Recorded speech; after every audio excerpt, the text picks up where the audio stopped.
Hello Mama's, welcome to mini blog day 2. ఏంటో తెలియదు, Saturday అనగానే తెలియని ఆనందం వస్తుంది.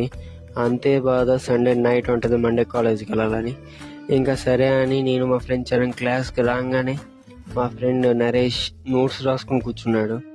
చాలా బాధ అనిపించింది. ఇంతలోనే చింటీ రాణి వచ్చింది. మా ఫ్రెండ్స్ కొంచెం మనసు ఎక్కువ, దానికి ఫుడ్ ఇచ్చారు. ఇంకా ఈ క్లాస్ వినే లోపల లంచ్ టైం అయింది. లంచ్ చేసాము, కూర్చున్నాము. సరే నేను మా ఫ్రెండ్ అలా సరదాగా బయటకు వెళ్ళంగానే ఏంటి మేము కాలేజ్కి వచ్చామా లేకపోతే హిమాలయ కొండలకు వచ్చామో తెలియదు, అలా ఉంది వెదర్. ఫుల్ మబ్బులు పట్టేసి మంచు కప్పేసి, సరే వెదర్ చల్లగా ఉంది కదా అని కిందకి వెళ్ళి కూర్చుందాం, లాస్ట్ క్లాస్ బంక్ కొట్టి అనుకున్నామో లేదో ఇంతలోనే సూర్యుడు వచ్చాడు. వాట్ ఈస్ దిస్ బ్రో అనిపించింది.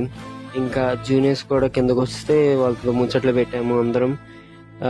ఇంకా అలాగా ఈరోజు ముగిసింది. ఈరోజు వార్తలు సమాప్తం. మళ్ళీ కలుసుకుందాం.